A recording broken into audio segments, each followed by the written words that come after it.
Okay, so hello everyone, and thank you for being here. My name is Paul D'Ambrosio, and I teach Chinese philosophy at East China Normal University, where the四海为学Collaborative Learning Project is based. I want to welcome you all to our third event of the 2025-2026 academic year and our 61st event since 2022. Today we are hosting a roundtable on commitments and devotion. And we have a very nice lineup of scholars to discuss these issues. We have Professor Sarah Paul from NYU Abu Dhabi, Professor Dan Sarafinas from East China Normal University, and Professor Paul Katsafanas from Boston University. Our chair today is Henry Allen, also from East China Normal University. It has become a tradition here at Sahai to give younger scholars a chance to be part of high-profile academic events by inviting them to take part as chairs or discussants. So if there are any younger scholars in the audience who would like to be part of future events, please let me know. Our event today will be 2 hours in total, ending promptly at 11 p.m. Beijing time, or for Paul and Sarah, 11 a.m. Boston or New York time. So before getting things started and handing them over to Henry, I want to say a few things about the 四海为学 Collaborative Learning Academic Forum.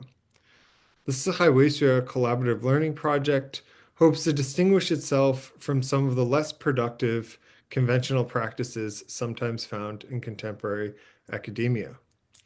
As posted on our website, we are not interested in male peacocks, in jerks, or in any form of egoism or self-promotion.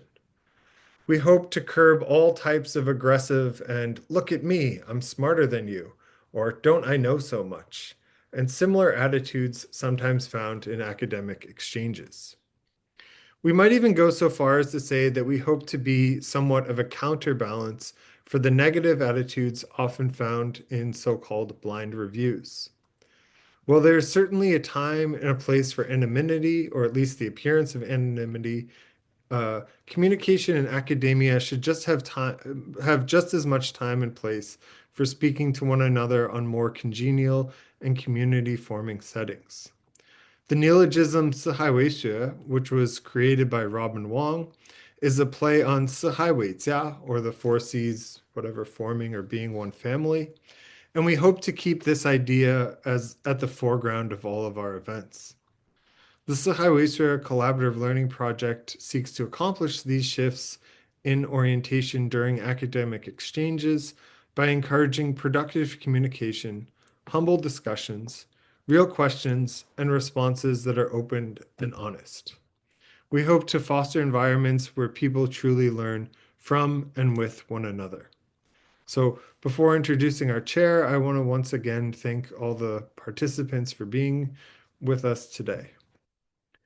Our chair is Henry Allen. Henry is a PhD candidate in Chinese philosophy at East China Normal University in Shanghai. His research interests focus on moral exemplars in early Chinese and medieval Chinese thought, with a particular emphasis on the Taoist thinker and poet Ran-Ci. Thank you for hosting, Henry. The screen is yours. Thank you, Paul, for that introduction, and thank you everyone for joining us. So yeah, like Paul said, my name is Henry and I'll be moderating today. I'm pleased to be able to introduce all of our presenters. Our first presenter is Sarah Paul. Sarah Paul is professor of philosophy at New York University Abu Dhabi, where she moved a few years ago from the University of Wisconsin-Madison. She is the co-editor-in-chief of the Journal of Ethics and Social Philosophy. For the academic year 2025 to 2026, she is a Lawrence S. Rockefeller Visiting Faculty Fellow at the Princeton University Center for Human Values. Her research on agency and the philosophy of mind focuses on the nature of intention and belief. She is interested in questions about self-knowledge, self-control, and what we should believe about our own intentional actions, among other things. Her book, Philosophy of Action, A Contemporary Introduction, is now available. Our second presenter is Paul Katsafanas. I hope I said that correctly. Paul Katsafanas is professor of philosophy at Boston University. His research explores how the intricacies and ambivalences of human psychology shape our relations to ourselves, to others, and to the values we hold. He has written on the interplay between the conscious and the unconscious mind, the challenges of self-knowledge, the nature of freedom, and the effective undercurrents of political and social life. His recent work examines how resentment, I don't know, fanaticism, and devotion shape identity and sometimes drive political antagonism. He is the author of Philosophy of Devotion, The Longing for Invulnerable Ideals, which argues that devotion plays a crucial but overlooked role in grounding meaning and value. His other works include The Nietzschean Self, Agency and the Foundations of Ethics, and numerous articles on moral psychology, ethics, and 19th century philosophy. Our final presenter today is Daniel Sarafinas. Daniel Sarafinas is currently at East China Normal University, where he serves as an associate researcher in the philosophy department and teaches in the international program for graduate studies in Chinese philosophy. His research interests include preaching classical thought, Taoist philosophy, and critique. Tonight or this morning, each presenter will have about 15 minutes to present, followed by 15 to 20 minutes of questions and discussion with the other presenters. And then after all of the presentations are done, the floor will be open to audience questions for the remaining 20 to 30 minutes. So we'll just start right now with our first presentation by Sarah Paul. Great. Hi, everyone. Thanks so much for having me. I'm really pleased to be here. Go ahead and share my screen.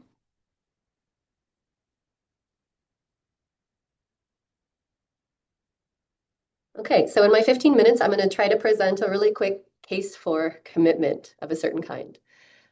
So as we all know, the topic of commitment is a very complex, multifaceted object of study. So I want to start by distinguishing two ways in which we might think making a commitment to an end, a person, an ideal, and so forth might have significance in our practical lives. So on the one hand, we could be interested in the ways in which commitments can change what we have reason to do. We might call this the robustly normative significance of commitment. So when we make a promise to another person to, let's say, stay married for life, or if we enter into a legal contract with a book publisher, when we publicly announce intentions like, I announce that I intend to run a marathon in the next 3 months, or I publicly commit to a set of values like libertarianism, even just assuming a public role. All of these things might be ways of taking on commitments that change what we have reason to do. So if I make a promise to you, then I have a new reason, arguably, to follow through that I didn't have before.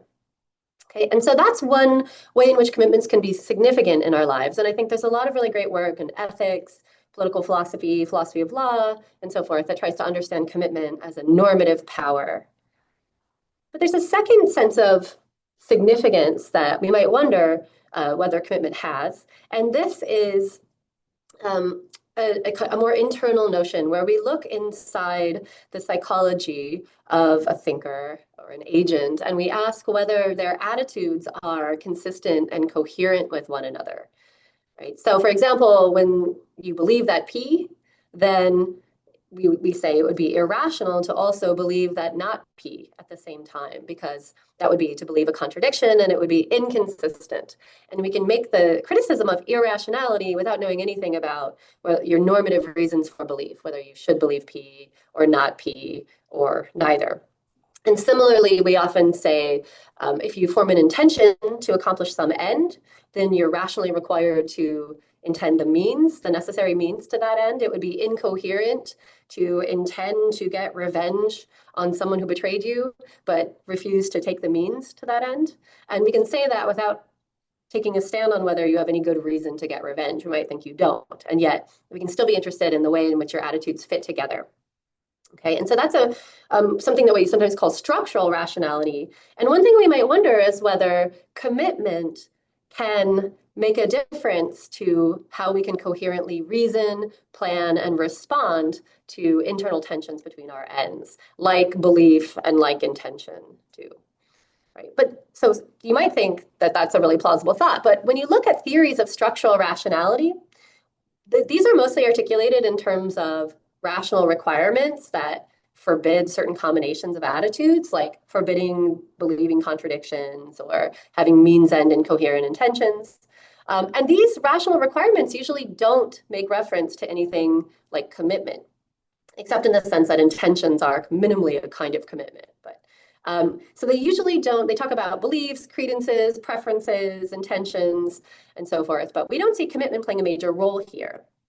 Now, there are a few exceptions to that. There are some theories that talk about something like resolution or faith or commitment. But those theories, and I'll just sort of really quickly paint them with a broad brush, the role they assign to commitment is usually a kind of inertia creating mechanism. So if you commit to something, if you make a resolution to go to bed by 9 p.m., when you have this bad habit of staying up late and doom scrolling, then the idea is you need to stop thinking about it. You don't reconsider your resolution. You don't consider any new information. You just implement. So it's this kind of non-reconsideration mechanism. So that's the only role I think we usually see assigned to commitment in this context. So what I want to contend in my 15 minutes, sort of three aspects to it.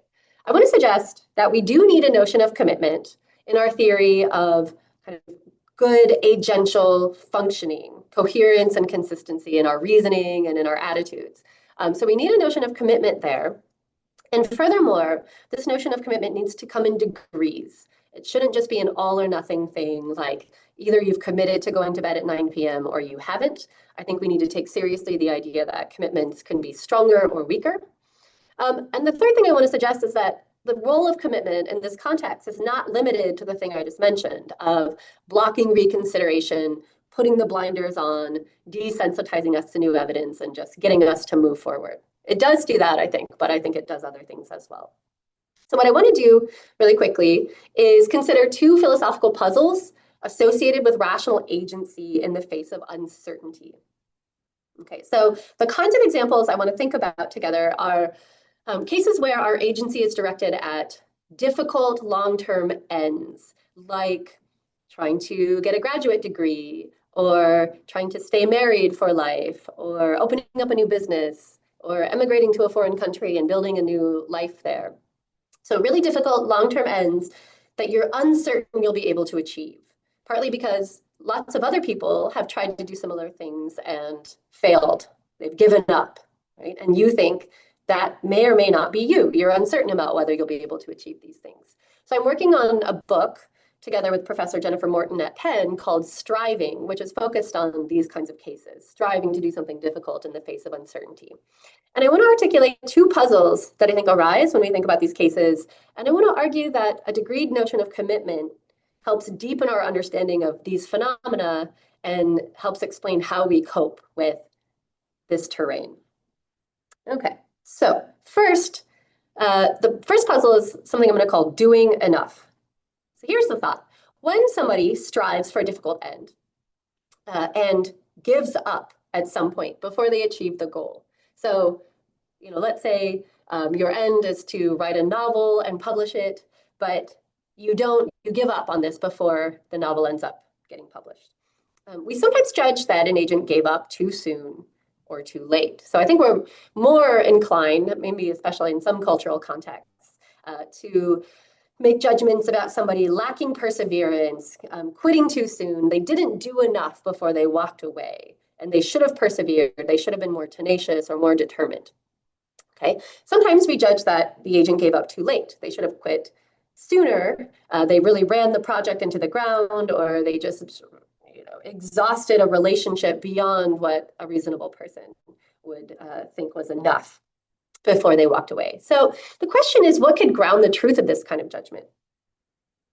I framed it as a third personal thought, but I think the thought is also available first personally, maybe not in the moment of quitting, but at least retrospectively, or maybe in an anticipatory way, you can think about the possibility of either walking away too soon or too late. So think about something, maybe you have examples of this in mind, giving up on something that was important to you, a marriage, an athletic or artistic ambition, a difficult career path or educational path. the thought, did I do enough, could haunt you afterwards. Did I do enough before I gave up, or should I have done more? So that's the kind of thought I'm trying to get at. And now you might think, well, the answer is mostly going to appeal to certain kinds of external norms and reasons and expectations. So, you can accuse someone of giving up too soon on a marriage by saying, you promised, or there are other obligations that you've incurred by getting married. There might also be social or cultural expectations of sort of what you need to do before you've reached a point where it's reasonable to give up. But I want to try to set all of that aside, all of the external stuff, and get at, again, something internal to the agent, because I think it's possible to give up too soon on something by your own lights, as it were, in a way that comes apart from what other people expect of you, or sort of what norms apply to your situation. So in the book case, it might be, let's say you write one draft of the book and you send it off to the publisher, and the publisher rejects it, and you're like, okay, fine, I quit. I'm not doing that anymore. It's not clear that anybody has any expectations of you in that situation, but you might have given up too soon by your own lights. That's the thought. But I think it's really puzzling, actually, how to make sense of that thought. Because when you take up an end that you're uncertain about, where you just kind of from the very beginning, you don't know whether you're going to be able to do it, then it doesn't seem as though your orientation toward that end excludes the possibility of giving up, such that there would be a mismatch between what you intended and what you actually did. From the very beginning, it was baked in that you might need to give up at some point because you were uncertain all along about whether you would be able to achieve the end. So then the question is, in virtue of what about the agent could it be true that she gave up too soon or too late by her own lights? Okay, really quickly, and this is not going to be as satisfying, I'm just going to kind of go through a few possibilities here, and I'm just going to claim without argument, really, that none of these things on their own is going to be enough to ground the thing I'm talking about. So you might think, well, it's something about the semantics of trying, the word tried. You want to be able to say, look, I tried to publish that book. I tried to become an author. So you might think the concept of trying might help us understand what you need to do in order to count as having tried, even if you failed to actually realize the end. I think that's hopeless. I think that concept is extremely context dependent, and it's not going to give us what we want. You might try to look at the agent's plans and see whether they planned to give up at a certain point, or whether they might say to themselves, for example, when I lose this amount of money, I have to stop no matter what. I think sometimes we make plans like that, but not always. I think it's sort of rare, actually, to have a very explicit plan for exactly what to do when you run into adversity and face the question of whether to give up on something.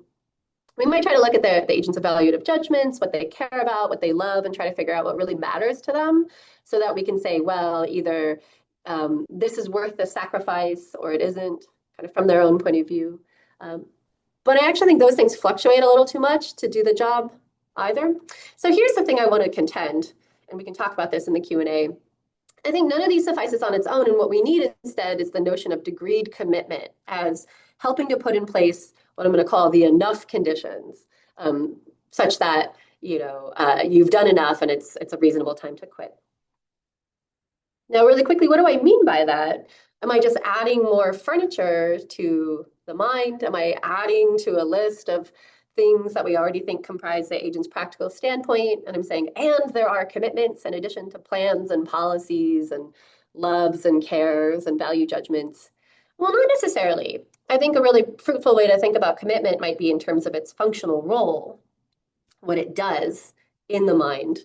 And we can say that commitments are multiply realizable, meaning they might just consist in any one of the things I just mentioned. So a commitment can consist in simply loving something or valuing it. But more plausibly, I think all of these things interact with one another in interesting ways, right? What we value, what we love, what we plan, our policies for ourselves, et cetera. And so we can think about it as this really complicated interaction of all these things.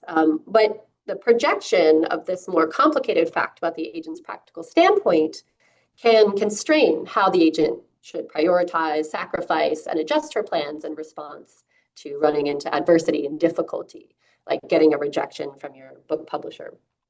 Okay, so and secondly, what I want to say is that so if you have a strong commitment, let's say, to publishing the book, then you need to do more than write one draft and send it off to one publisher. You need to rewrite. You need to send it off to 20 publishers before it's going to be consistent with your commitment to walk away.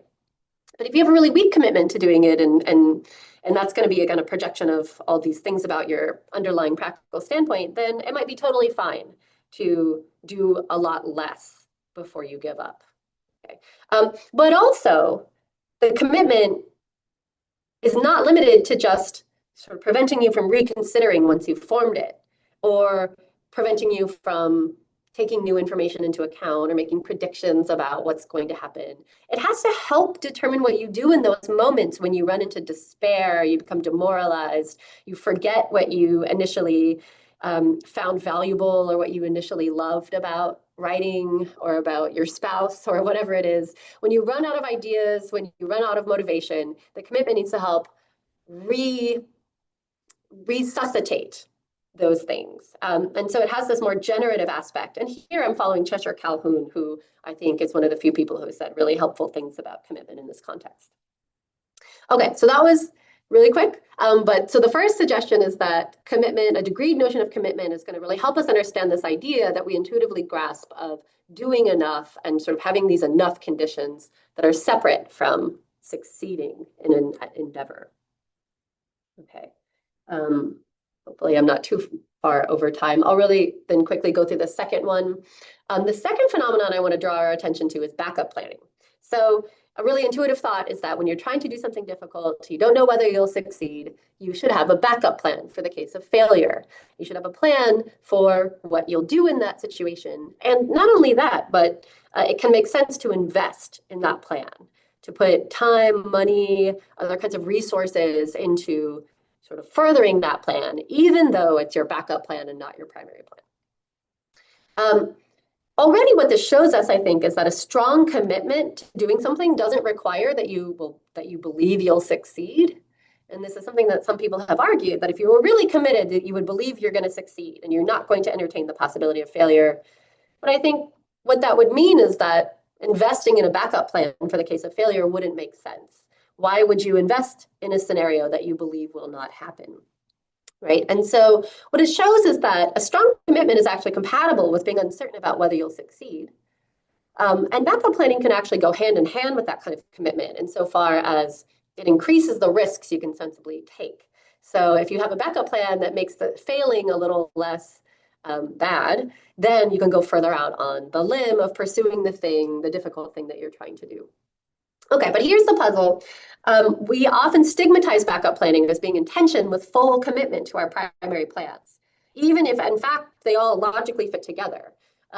So we say, if you were really committed to your marriage, you wouldn't be asking for a prenuptial agreement, right, for the case of divorce. Or if you were really committed to philosophy, then you wouldn't be, taking the LSAT and like applying to law school. So we think that there's some tension there, but all these things are not actually inconsistent with one another as long as your backup plan only kicks in when you give up on the primary plan. So what's going on there? I think there's a lot to say. I think sometimes it's about knowledge of commitment. I think it can be really hard to know what you yourself are committed to, and it can be very hard to know what others are really committed to. And so refusing to engage in backup planning can be a performative way to manifest full commitment to yourself and to others. You're like, look, I'm all in, no safety net. So that's one thing that could be going on. And some kinds of backup plans actually can pose a risk of leading the agent to try less hard to achieve her plan A than she initially aims to. So, maybe the backup plan is it could constitute a strong temptation to give up and just settle for the backup plan. So if your primary plan is to run a marathon and your backup plan is to run half a marathon, then you get to the halfway point and you're really tired and you might just think, the B plan is good enough. I've already kind of determined for myself that would be an acceptable alternative. So that could tempt you to give up sooner than you otherwise would have. Vividly entertaining scenarios and giving up can be really demoralizing. So if you engage in a lot of backup planning, you might sort of thereby undermine your motivation. And you could kind of miscalculate and devote too many agential resources to the backup plan in a way that impedes your success in the primary plan. So these are all reasons, these are all risks you run when you engage in backup planning that can undermine your ability to achieve your primary plan. And again, what I want to say is, look, there's a kind of interesting rational tension here that isn't in the content of the plans. Like the plan contents can all fit together just fine, but there's a kind of rational tension in how you're allocating your planning resources and how you're sort of setting yourself up to make a mistake here. And how much pressure this tension puts on you, how bad it is to engage in backup planning that poses this kind of risk. It depends on how strongly you're committed to the primary plan. If you're really strongly committed to the primary plan of running the marathon or whatever, then maybe you need to make sure you're not imposing these kinds of risks on yourself. So maybe you need to curtail your backup planning. If you're only weakly committed, then go ahead, do a lot of backup planning, because the possibility that you'll be in that situation and you need to prepare for it is more important than your commitment to the primary end, insofar as that's relatively weak. So the suggestion here is, again, we need to invoke a degreed notion of commitment to understand the rational dynamics of backup planning. Okay, one very last slide, and then I will stop. So what about devotion? This roundtable is meant to be, at least in part, about the phenomenon of devotion. So we might want to know whether the notion of commitment I've described helps us understand the nature of devotion. So I think in some ways, yes. So devotion plausibly involves a very strong commitment. And here I'm following Paul Katsafanas' work, and I'm sure he'll say more about it. But when you're devoted to a person or a cause or an end or an ideal, plausibly, that is going to be a matter of, being disposed to sacrifice and prioritize and otherwise make sure that a lot of your agential resources are going toward that thing. But I think to understand the strength of a devoted commitment, we have to go further than what I've said here. And in a way, we have to turn away from the kind of rational framework that I've been assuming throughout the talk.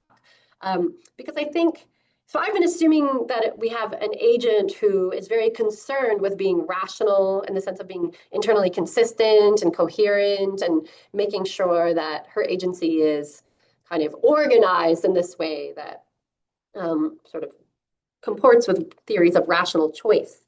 But I think in the phenomenon of devotion actually often involves, not necessarily, but it can involve a turn away from that preoccupation with rationality, with having an answer to the question why you're doing something, with a concern with consistency and coherence, right? So what I'm suggesting is that we need a notion that I'll call surrender, which involves kind of displacing or relinquishing the role that you would ordinarily play, like the self would ordinarily play in originating, owning, and adjudicating action. Right, so I think the agent of surrender doesn't act primarily out of desire or for the sake of some end or for their consequences. And she abdicates the role of rational adjudicator. She doesn't see the need to have a direct answer to the question, why? Why are you doing that? What explains your action? Something else like trust or faith or just a kind of appeal to a community, a religious practice. Something else plays that role, that rational choice plays with the kind of agent that I was talking about before. So I think, interestingly, when we move to the phenomenon of devotion, we need to turn away from some of the things that I was talking about earlier in the talk. So I will stop there. I know that's a lot, but I hope it's at least a basis for generating further conversation. Thank you for that. So now we have about 10 minutes for discussion among the presenters.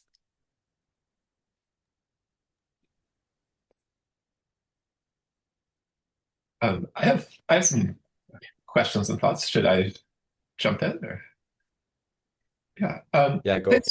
Yeah, I thought that was really fascinating. I guess I have two main questions. So one question is about the appeal to the notion of commitment in order to resolve some of these two problems that you're highlighting. And I guess I was wondering,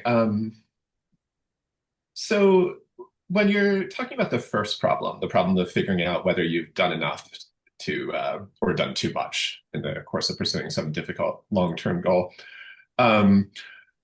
part of what you appealed to there was this idea about prioritization of ends. So you might think that like part of how you determine whether you've done enough is by thinking about what the extent to which you prioritize that end over other ends that you might be committed to and might be sacrificing so as to remain committed, right? But I guess I'm wondering, are you seeing the commitment as something like distinct from the prioritization that explains the prioritization? Or are you like, I guess I didn't quite see whether to be committed to a high degree just is to prioritize A over B, or whether the commitment is supposed to be this independent factor that explains either why or how you're prioritizing? Yeah, no, that's a great question. I do want to take the latter out and say that commitment is something distinct from just a kind of prioritization or ranking of ends, and it explains how you ought to prioritize in a way. I want it to be able to set as a kind of standard for the agent that the agent could then fail to meet. And I think that's really difficult to do because there's this great question, like how would we get a grip on sort of that discrepancy, when somebody sort of seems to fail to live up to a commitment and they don't prioritize the way that, we might have thought they would, or that would be indicated by something about them in the past. Why not think, that's just revealing the extent of their actual commitments such that, either they've changed their prior commitment or the commitment is just sort of evinced by their behavior.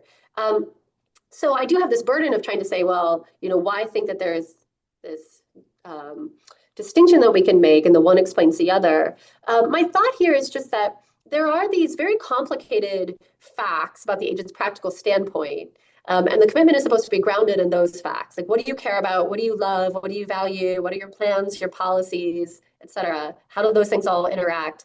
And I think often, we're very bad at knowing that about ourselves. I think I find the notion of commitment to be a useful framework for trying to get at that self-knowledge. I can ask, like, how committed am I to this?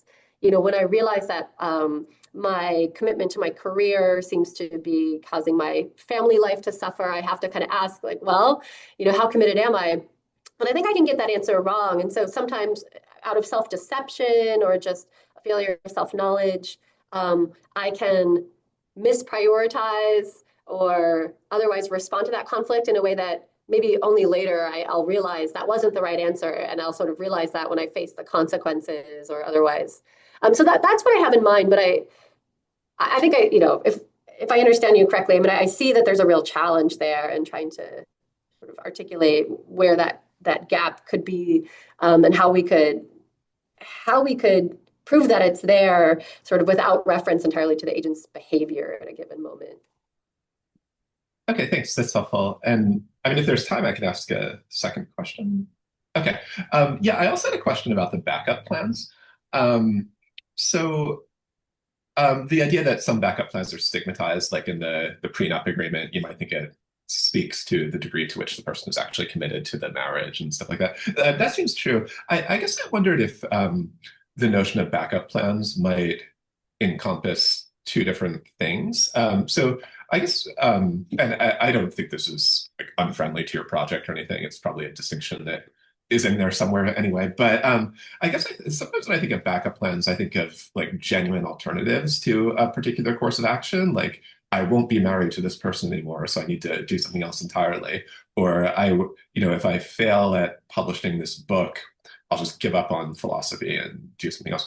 But it seems like another thing we might have in mind with backup plans is just alternative ways of realizing whatever value it is that we're committed to. So like in the philosophy case, I'm trying to express some thought or pursue some project, and maybe one way of doing that fails, so I shift to a different way of trying to realize that value that might be quite different than the original thing. But I might think of it as like a better, deeper articulation of the thing that I've been committed to all along. Are you thinking that backup plans are like exclusively the former thing? You're using that notion to pick out cases in which you actually do sort of give up on the original course of action or relationship or goal or whatever it is and do something entirely different instead? No, I think I just was not clear about this. So I think you're exactly right. I think backup planning can take both of those forms. So right. In a way, so I think the thing that I said about the stigma really only applies to the category of, yeah, genuinely Yeah. kind of changing course and, making an abrupt or sort of clean break with some past aspiration. But yeah, right, because in the other kind of case where you just have a lot of backup plans for different ways of accomplishing the thing, in a way that evinces, or that's one of the manifestations of a strong commitment, you might think, because you're really trying to do it by hook or by crook. And so I should have been clear about that. I think it encompasses both of those phenomena, but the stigma that I was worried about, I think only arises in the case of really sort of a clear alternative rather than a different way of doing the same thing. Okay, thanks. Thank you.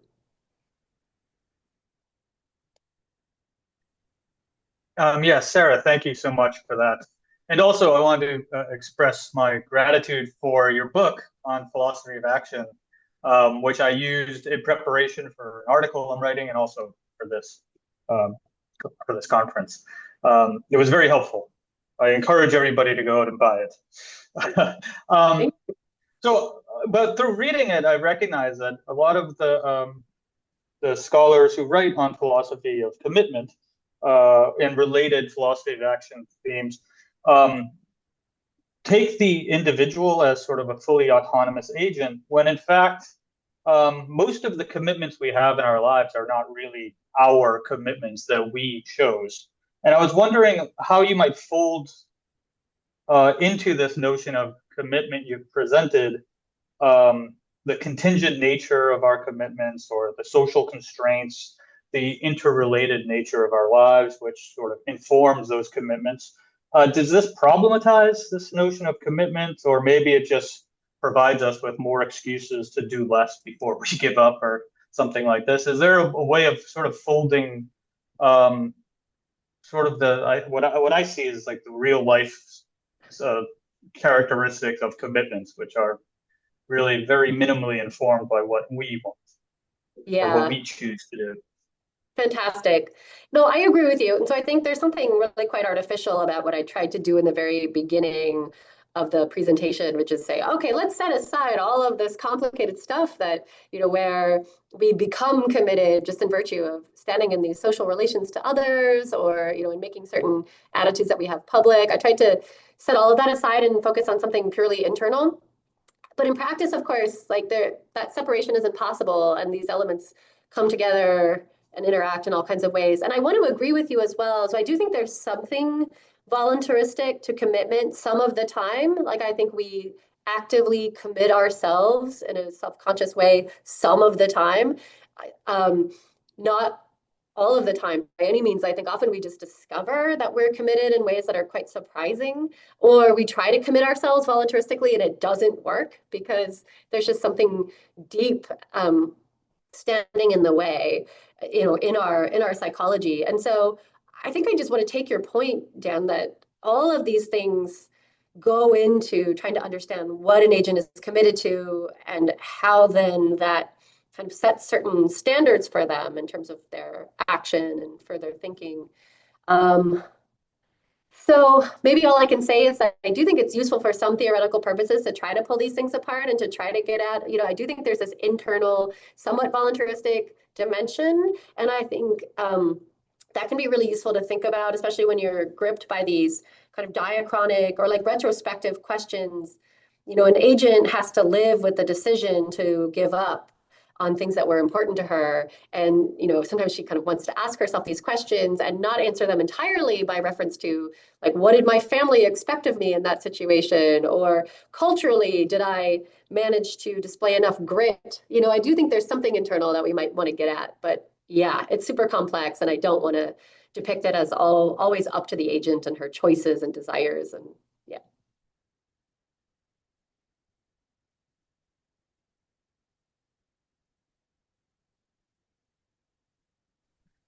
All right.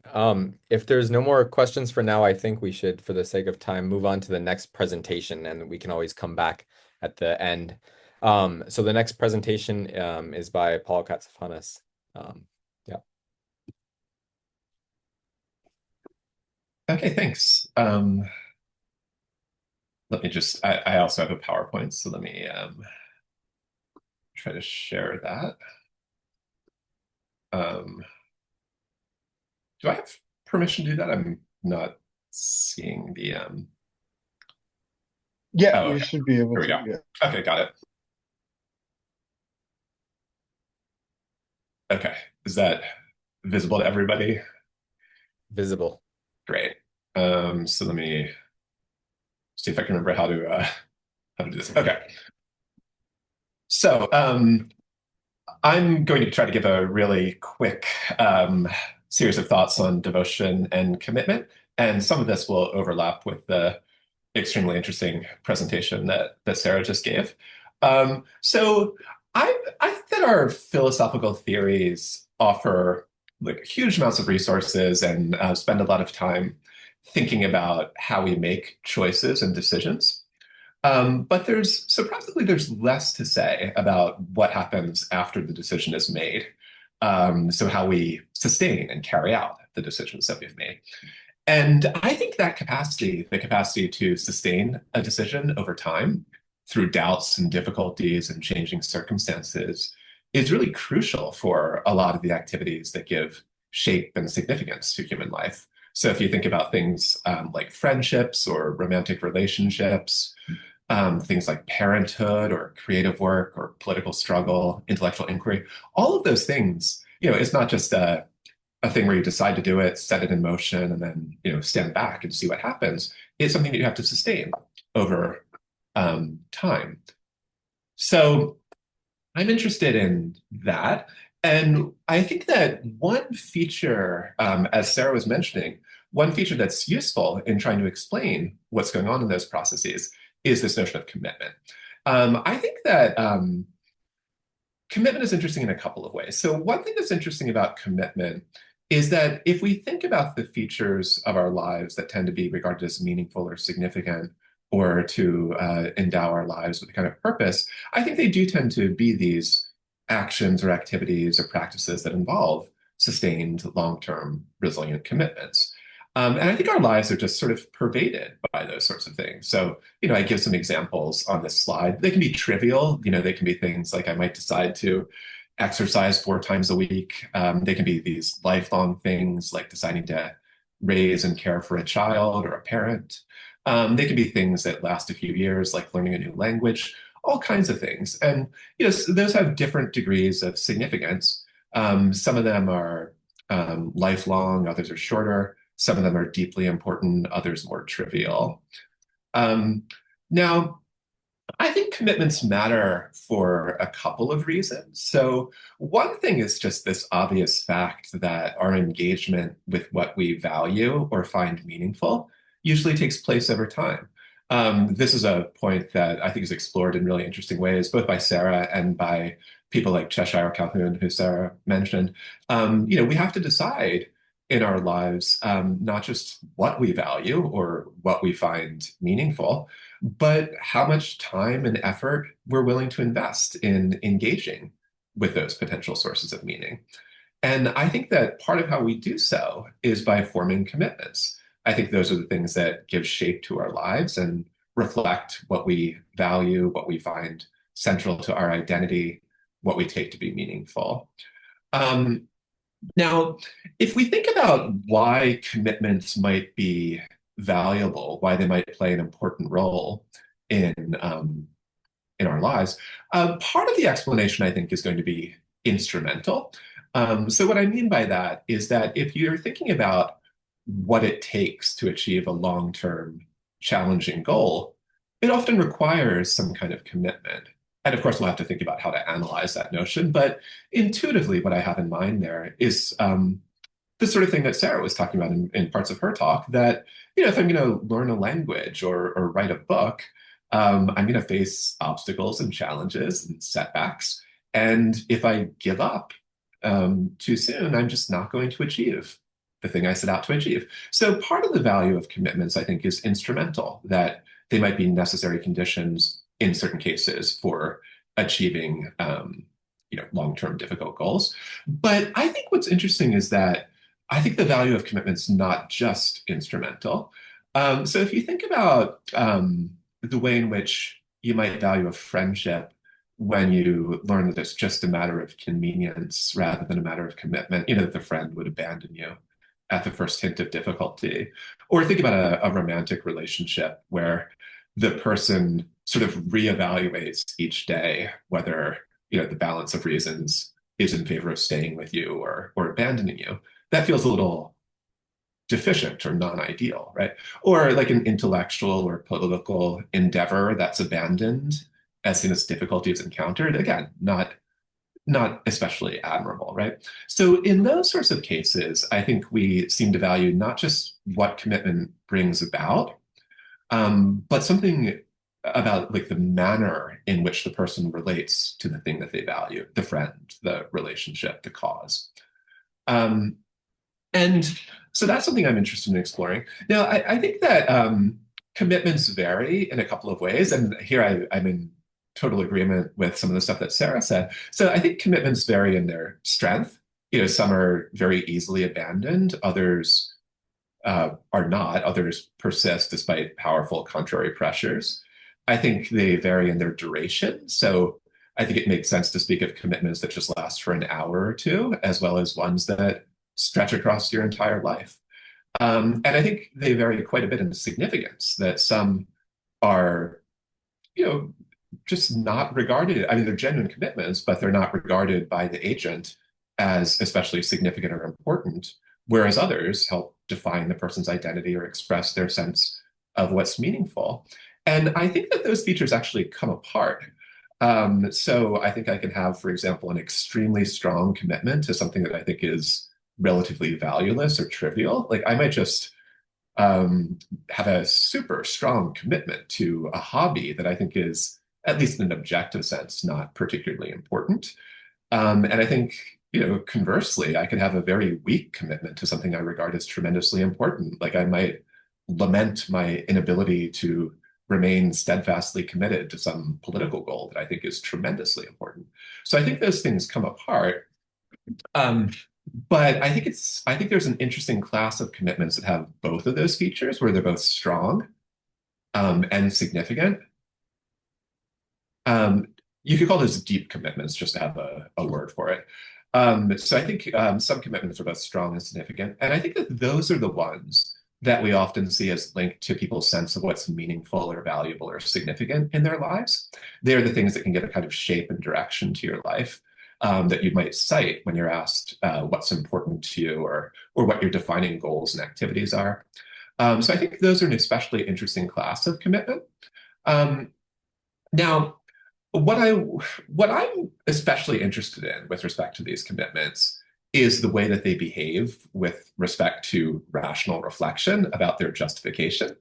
So I think that a lot of commitments are responsive in fairly direct ways to thoughts about whether they're sufficiently justified. So imagine that I have a commitment to recycling, but lately there have been lots of stories in newspapers about how when I think I'm recycling stuff, it really just ends up in dumps anyway, that most of the material isn't actually recycled. So imagine that reading stuff like that, I just think I lose my justification for caring very much about recycling. It seems like in a case like that, the commitment would be likely to be abandoned or to dissolve, or at least to be weakened. But I think other commitments don't behave in that way. I think if we think about the kinds of deep commitments that occur in political and social and personal life, a lot of them seem to resist counter evidence and persist despite arguments against them. That they just don't respond quite as directly to the person's thoughts about their justificatory status, their rational status. So I think a lot of our deep commitments are somewhat resistant to the typical effects of rational reflection. There are puzzles about like how to, I'm saying this in sort of a crude or generalized way. I think it's actually a little tricky to spell out exactly how that works. I can say more about that in discussion if people want to, but intuitively there seems to be a difference there.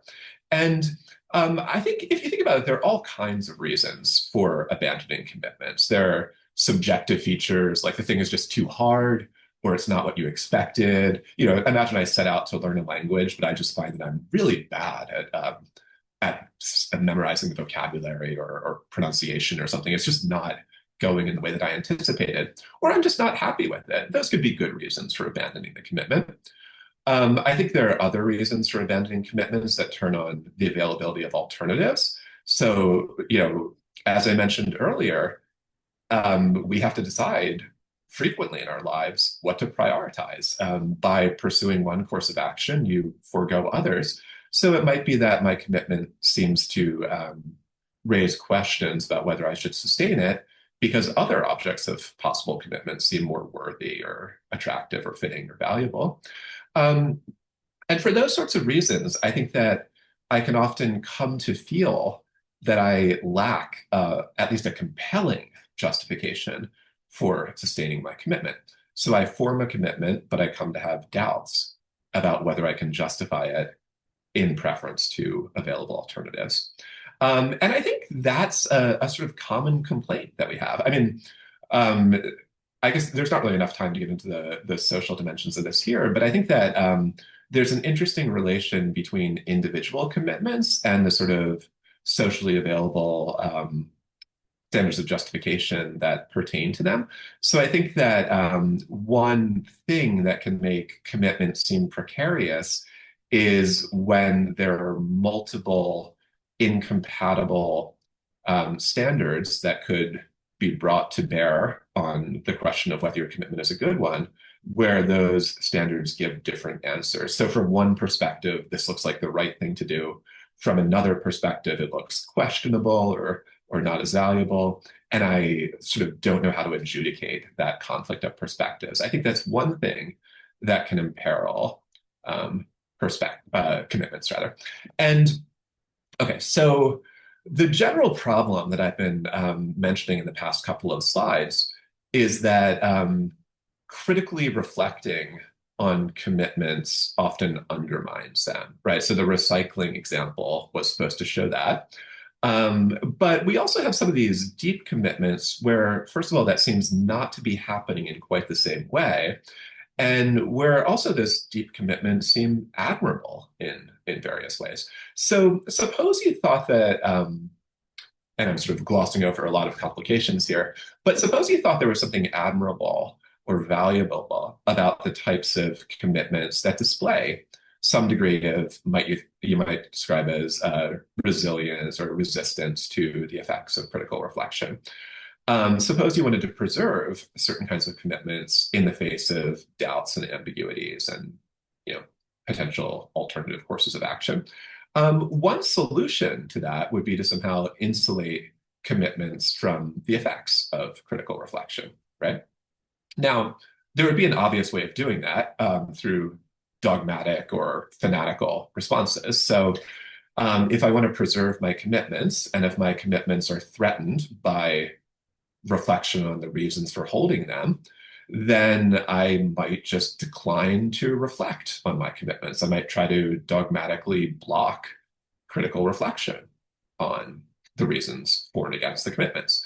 And I think that we can see versions of that. So one thing I'm interested in exploring is the nature of fanaticism.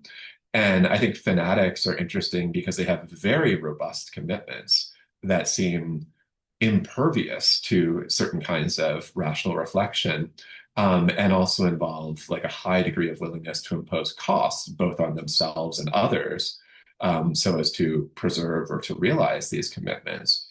So there's a type of commitment that seems impervious to certain kinds of rational reflection and evidence, but of course also seems highly problematic.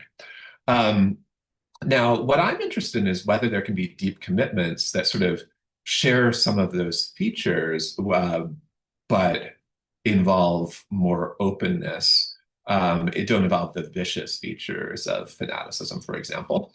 And one thing that I've explored in some of my work is this notion that I understand as devotion. So devotion is typically understood as an especially robust form of commitment.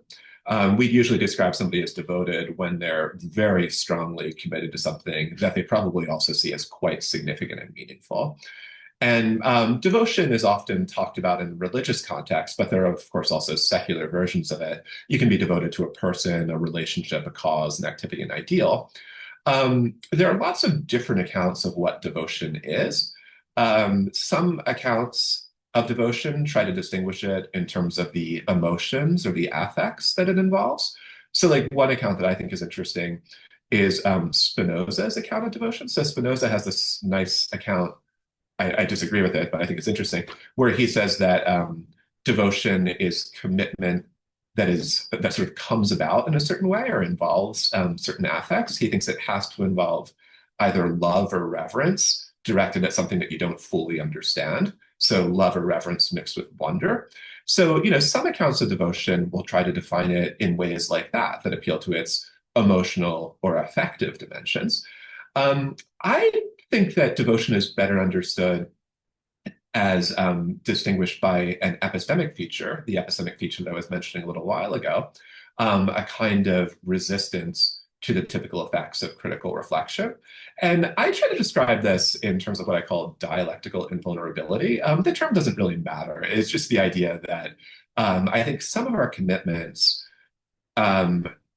persist in a way that is impervious to arguments, distinctions, dialectical moves, clarifications, that there are some commitments that are sort of so robust and so insulated from the typical effects of critical reflection that these sort of dialectical moves just have no effect on them.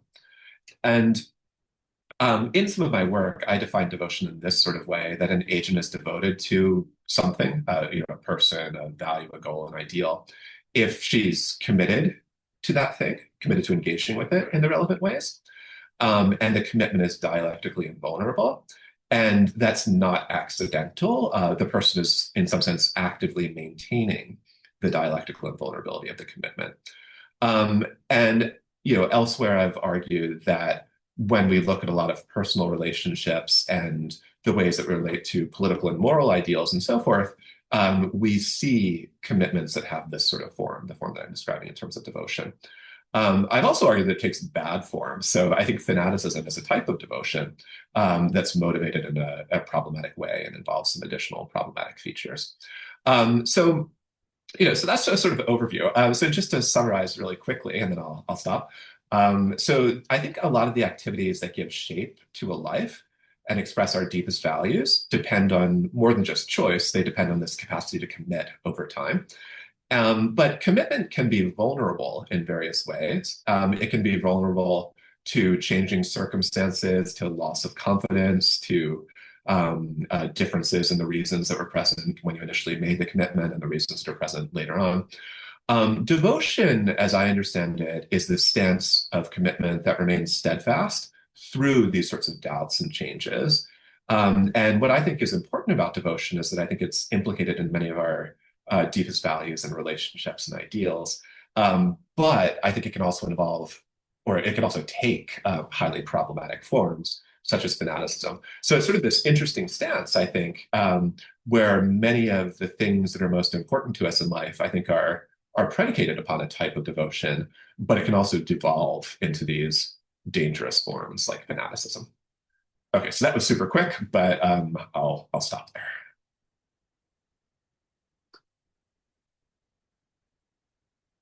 Thank you. So now about 10 to 15 minutes for some discussion and questions with the presenters. Yeah, thank you so much, Paul. Really great. Sorry, Sarah, did you? Okay. Yeah, I just wanted to sort of comment and question about one of the things you said about commitment that might possibly be related to devotion as well.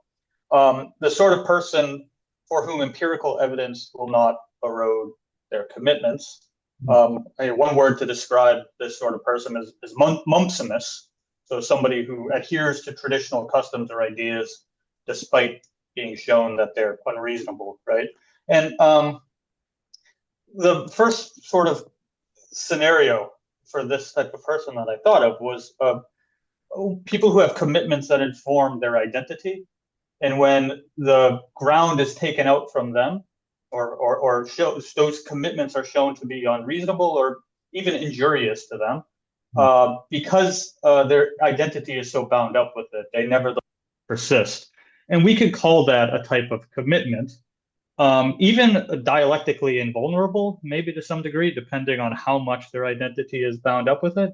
Although I get the impression you would be hesitant about calling that devotion. And it certainly seems like the sort of commitment that really doesn't provide meaning or significance in one's life. In fact, it sort of maybe probably drains the significance from their life. So how would you place that type of scenario for a commitment in which one's sort of identity is predicated on it, despite it being perhaps even injurious to them? Okay, so just to make sure I understand the case, so these would be people who sort of stick with customary norms or ways of living, despite thinking that those ways are both arbitrary and injurious for them. So that they're sort of aware of. So I guess what I'm asking, are these people aware that the things they're committed to are damaging for them, or is that something that's not visible to them but is sort of visible to us? Yes, they're aware of it, but because it's so bound up with their sense of identity that it depends on your definition of awareness, because it could be shown to them irrefutable evidence, and perhaps there's some sort of psychological process by which they somehow are able to ignore that or sublimate it, or so we're imagining somebody who, if we start talking to them and giving them evidence and showing them various things, they'll admit that the thing that they're committed to is damaging or dangerous for them. But even having acknowledged that, they'll remain committed to it, precisely because they see it as sort of bound up with their identity. They see it as part of who they are. I think depending on how we fill out that case, that could be an example of devotion, right? So one thing I don't want to say is that every instance of devotion is going to be virtuous or praiseworthy, or I think there are lots of problematic forms of devotion. So if this is a case in which the person is genuinely engaging in critical reflection upon the commitment, and registering or admitting that there are reasons against the commitment, such as the fact that it's damaging and so forth, but they're somehow making it the case that their commitment is remaining, firm and resolute despite these reasons for abandoning it, then I think that could be a case of devotion, provided that they're like actively maintaining that and doing it deliberately. Now, you were thinking that that's problematic, I guess, because some of these people would seem to be, it's sort of a familiar stance that people just sort of double down on the customs and traditions that are prevalent in their cultures, and they're sort of, we think there's that's not really like an expression of individuality or an expression of what might truly matter to them, but is instead just sort of like going along with what's conventional. Is that the sort of worry? Well, I mean, as you mentioned, there is something that seems almost admirable about it, right? I'm thinking of, for example, New York Jets fans, right? All evidence points to them never being successful, and yet they persist in their fandom of the New York Jets. But on the other hand, we can also recognize how these sorts of commitments that are bound up with, I believe, as you referred in your book, fragile identities, can also be very pathological in some sense, and individually and socially destructive. And especially when you consider sort of, if we think of the nation as sort of like an individual, and even national identities can take on this sort of, so it can, as you mentioned, it can be somewhat respectable or admirable, and on the other hand, depending on how the psychological structure is formed, it could be very pathological and destructive. Good. Yeah. I mean, I think one distinction that's, I think, helpful in thinking about cases like this is that sometimes commitments are problematic because of the object of commitment, right? So sometimes if we think about like a commitment to murdering innocent people or a commitment to violence or something like that, what makes that commitment bad is something about the object to which we're committed or the end to which we're committed. And in some cases, commitment to something will be bad, devotion to it will be bad as well, perhaps even worse. But then I think there are other cases in which mere commitment to something is unproblematic, but devotion to it is problematic, right? So sometimes it's not the object of commitment, but the nature of commitment that's rendering the stance problematic. And so I do think we get some cases that come apart in those sorts of ways. And both dimensions of assessment, I think, are relevant. So when we're looking at somebody who's devoted to, let's say, a particular ideal, we could think about whether the ideal is problematic, just sort of independently of what stance you take toward it. Or we could think about whether the ideal might be permissible or unproblematic at least, and yet made problematic when you take certain stances toward it, like when you're devoted toward it. And I think you get both sorts of cases. So some cases come apart in those sorts of ways.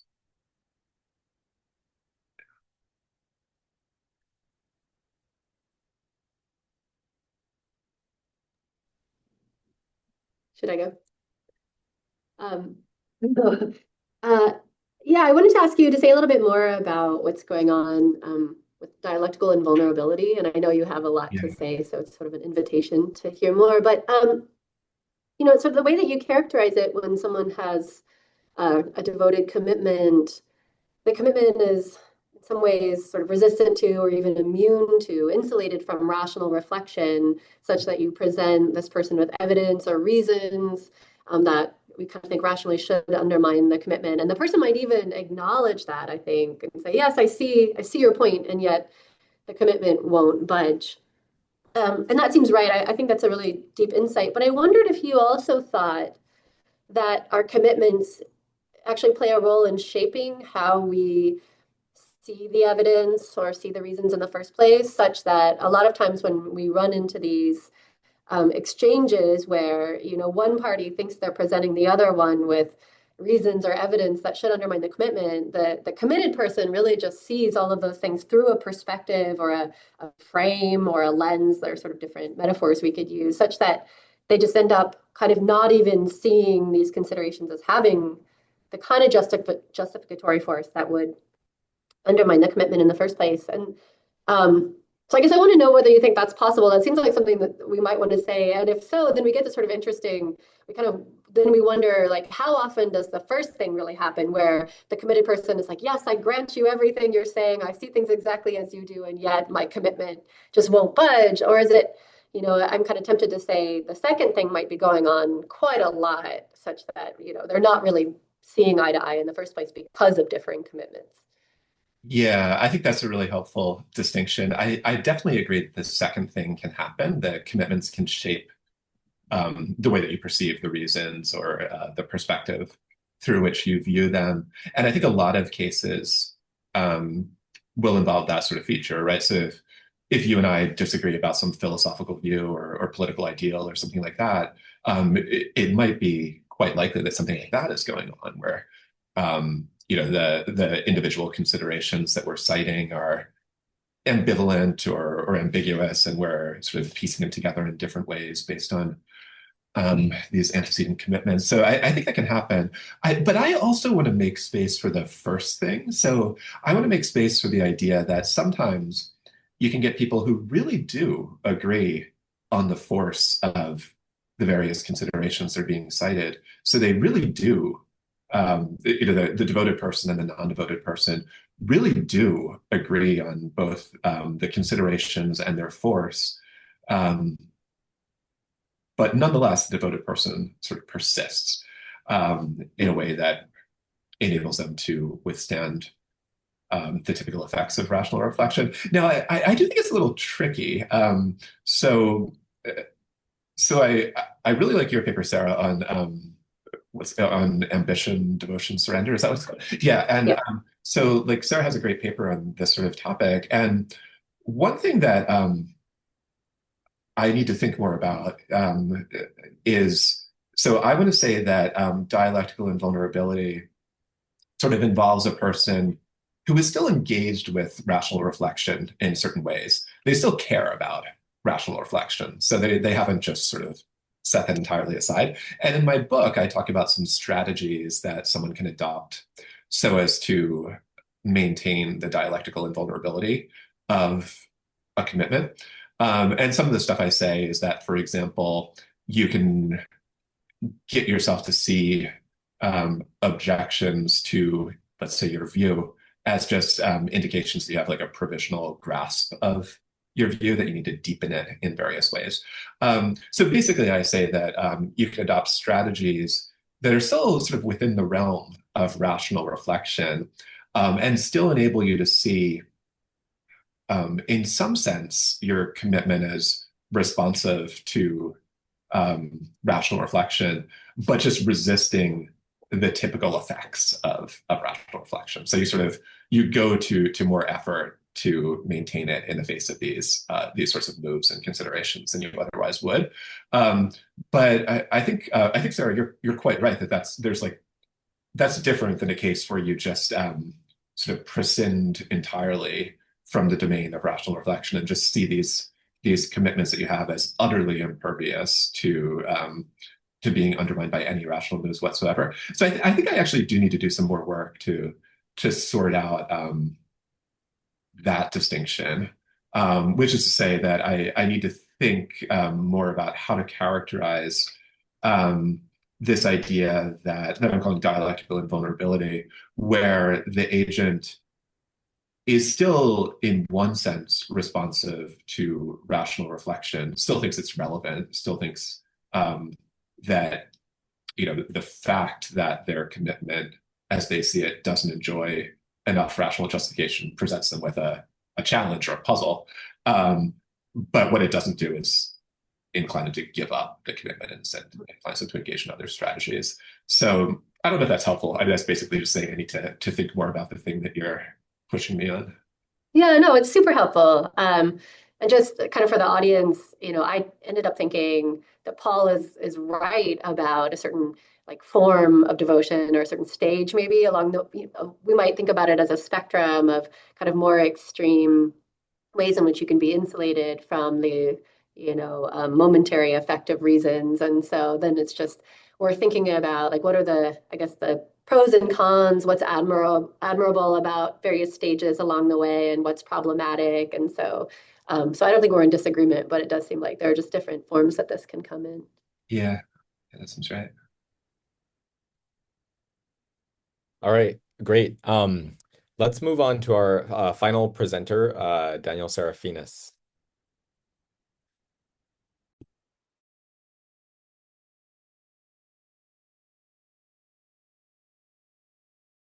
Hi, sorry, let me just figure out how to share. Sorry about that. Here we go. Okay, is this working? Okay, great. Yes. All right. Well, thank you, Henry, and thank you to our presenters. So in the following presentation, I will address a topic which might be variously described as the sanctification of the political or civil religion or devotional dimension to political commitments. And the specific content I will use to explore this is an important philosophical theme known as concerned consciousness or 有幻意识, a literary trope and philosophical theme that runs throughout the entirety of Chinese intellectual history. However, it's quite broad, and so I will focus on maybe a more narrower set of topics. Firstly, one of its major dimensions as represented in modern contemporary literature, how it serves as a representative of a set of political joint commitments towards which an attitude of reverence or devotion was cultivated, and two sites of sanctification that serve as grounds for devotion to these political commitments. one being the sacralization of history and the other the sacralization of collective identity.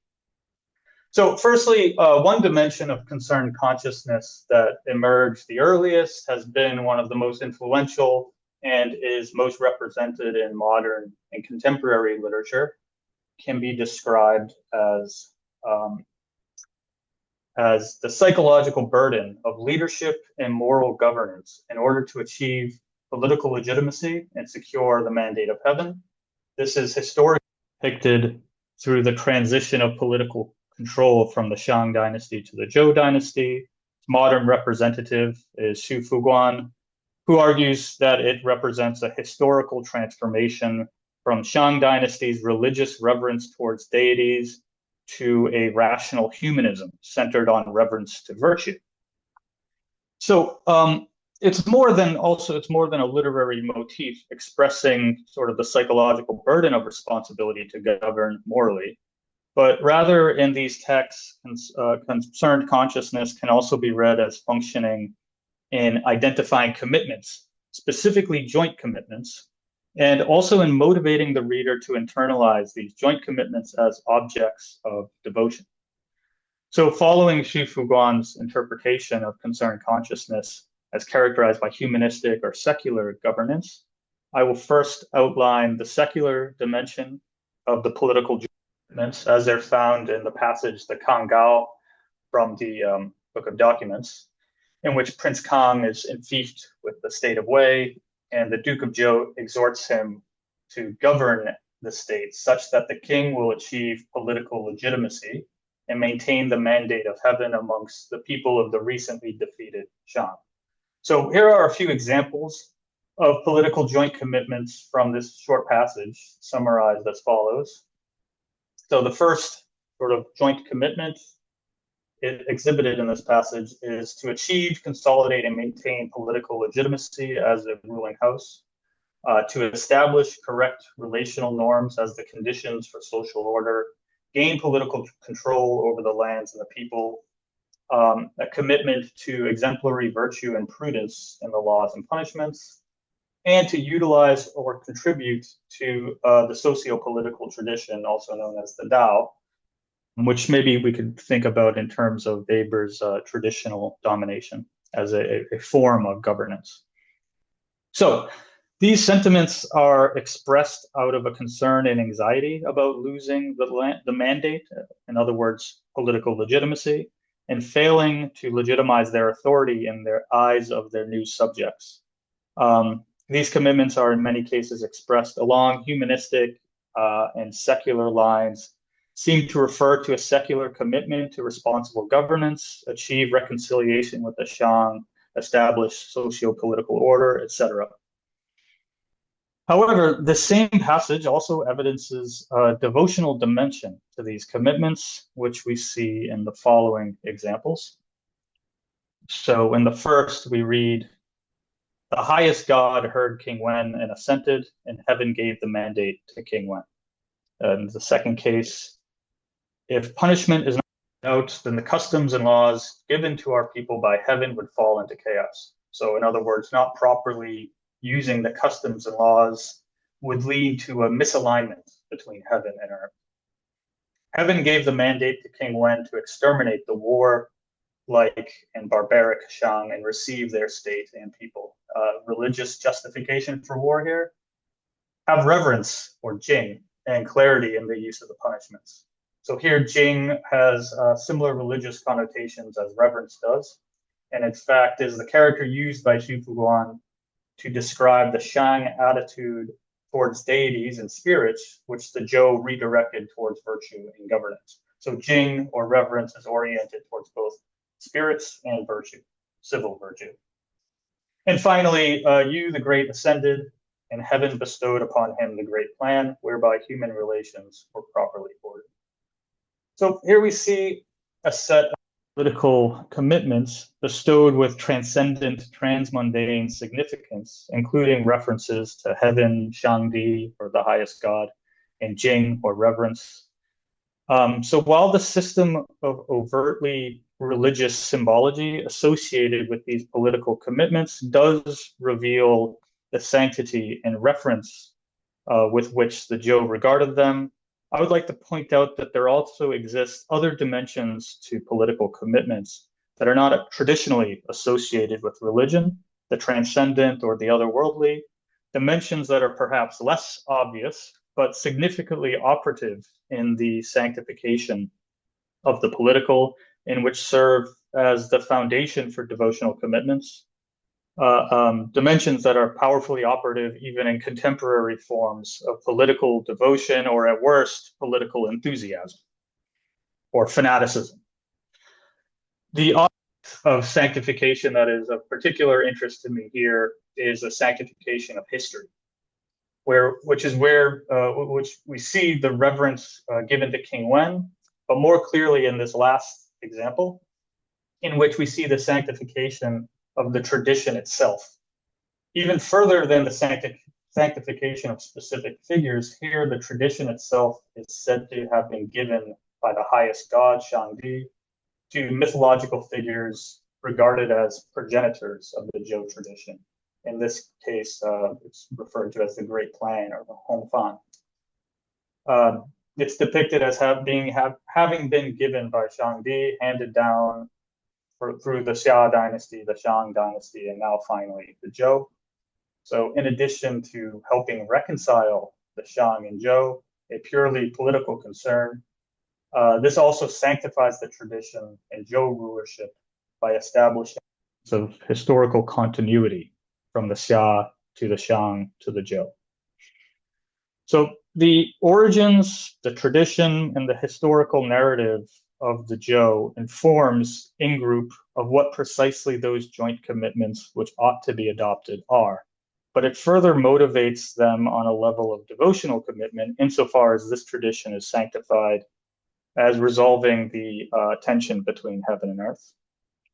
So offering a different interpretation from Xu Fuguan's transformation from the religious to the humanistic, or maybe we can more sympathetically interpret what he says as secular rather than humanistic. The reverence of spirits is simply shifted to sanctifying reverence of history, rather than observe and interpret the shifts in the heavens and the meteorological events. The Jo rulers observed and tried to perceive patterns in history, treating itself as an object of divine significance, through which one might be able to prognosticate the future by observing subtle signs. So history becomes a new form of divination. Like many sacred values or devotional commitments, historical narratives are only partly constituted by the sort of empirical data that allows for rational deliberation. There's another part of it, perhaps more operationally effective part, that surrounds what history means to a community, even at the expense of facts sometimes. This exists within every national historical narrative to varying degrees, and the degree to which it varies, ranging from mere romanticization to full-on sacralization, the sort that creates grounds for fanatical nationalism, seems to simply depend on a shifting cultural and political climate. A relationship with historical narratives that is not tempered by a critical awareness of the narrative structure of national histories may provide one with a wellspring of inspiration, purpose, or belonging, which of course are all very important, but it also runs the risk of enthusiasm or fanaticism. A further dimension of devotion that can be approached through another aspect of concerned consciousness literature and concerned consciousness commitments is the way in which these commitments are joint commitments. They're joint commitments which bind the plural subject, in this case the Jo, in solidarity. Examples of solidarity amongst the Jo through appeals to shared commitments work precisely because the concerned consciousness commitments serve as a marker for in-group identity. These reflect not simply commitments to virtuous leadership, reenactment of ritually prescribed norms, or a tradition, but reflect commitment to the plural subject expressed through these other devotional commitments. So a devotional commitment to in-group identity. The following passage from the Chunshu Zhuan, which is another one of the 5 classics, describes military aggression from the state of Jin towards a commandery from the state of Chu as follows. Jin started to attack the city of Nanyang. The people of Yangfan would not give up, and the Jin army encircled and laid siege to it. Tanga yelled, "Virtuous behavior is used to pacify those of the central states, and the punishments are used to keep the 4E barbarians in terror. Thus I do not submit to you. Of those here who are not relatives to the king, how can you look upon us as captives?" And the people were let go. So in sociological literature, collective identity is said to be formed by certain codes. We see here both primordial codes of kinship and civil codes of socio-political norms. Now, there's much to say regarding the sacralization of political institutions, social norms, cultural symbols, and the effect this has on in-group solidarity and identity more broadly. As we saw in the Kangao passage, the sacralization of customs and laws, the system of ritual, the particular conception of civil virtue, etc., all informs the commitments that ought to be assumed by the ruling class. And insofar as they're sacralized, provides a dimension of devotion to them. However, it's also useful to read this passage according to the way in which collective identity and solidarity of the in-group is appealed to in relation to the joint commitments implicitly assumed by and demanded of those who identify as part of this collective. Appeals made according to the jointness of their joint commitments. An appeal to this shared identity is a kind of trump card, rendering all counter arguments nugatory. So this corresponds to another side of sociological literature on the sacralization of objects which inform collective identity, what Robert Bela means by the moral code of national solidarity and his explication of civil religion.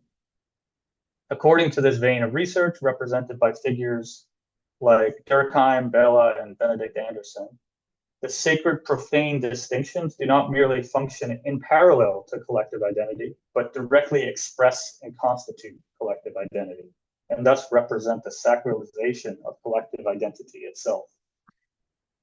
In the contemporary world, probably the most obvious examples of this are racially based ideologies. It's pretty easy to recognize the pathological sacralization of racial identity. However, there are other codes according to which collective identity becomes sacralized that are not quite so evident, and thus their potentially pathological tendencies prove to be more difficult to diagnose. Dealing with these potential objects of devotion has dangers on both sides.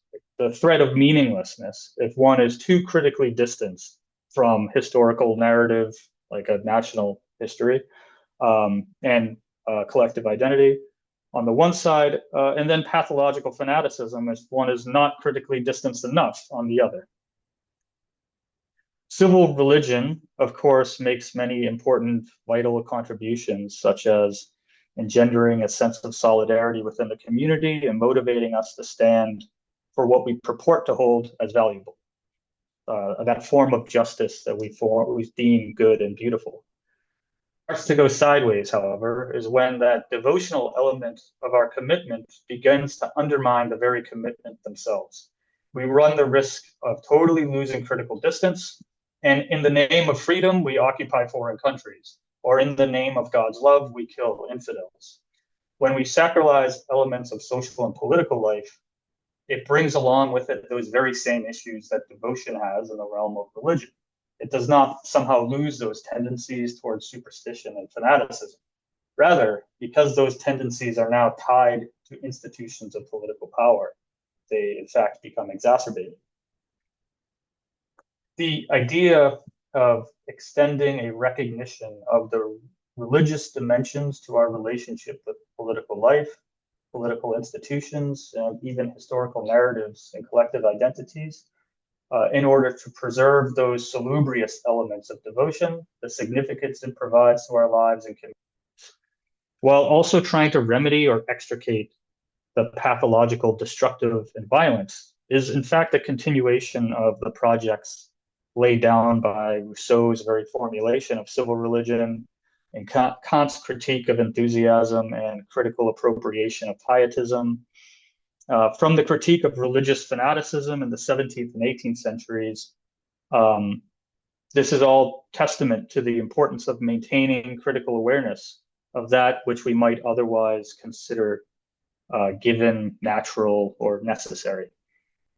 So just as this voice critiquing religious and political enthusiasm exists in the Western tradition, an internal critical voice warning of the dangers of extremes is present not only in classical Chinese thought in general, but even within concerned consciousness literature itself. Indeed, the phrase "you huan yishe," critical consciousness, is derived from the Zhouyi, or the Book of Changes, a text that provides warning that when things reach their extreme, they must return to their opposite, often with destructive consequences. This insight and critical attitude is likewise evident in the Tao Te Ching. The Zhuangzi, in particular, humorously plays with characters that have overcommitted to concerned consciousness, revealing how, without the capacity for critical reflection, it can potentially lead to self-harm, persecution, decay, and destruction of social institutions, loss of social trust, and various paradoxes. Yeah, so I hope I hit 15 minutes on that one. Yeah. So thank you. We have now about 10 or 15 minutes for discussion, and then after that we'll open the floor for questions from the audience about all the presentations. But first, just for Dan's presentation.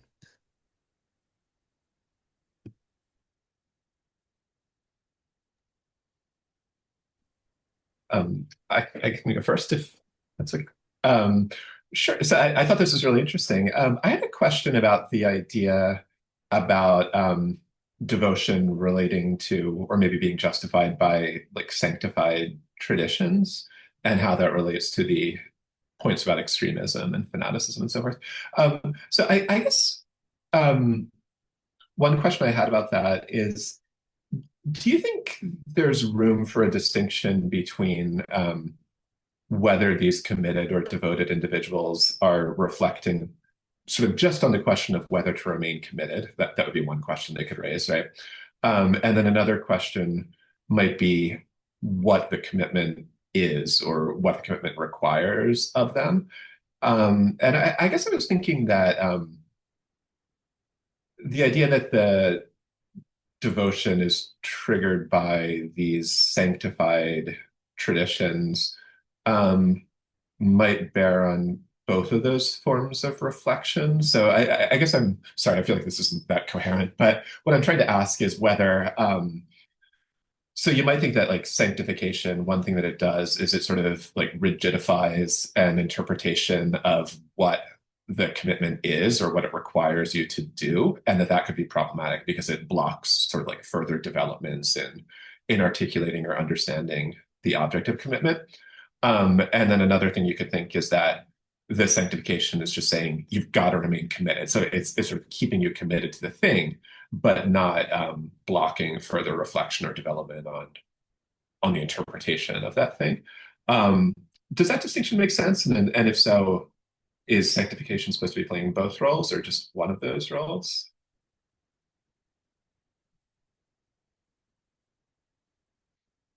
Oh, did we lose Dan? Oh, nice. I swear I was not avoiding the question.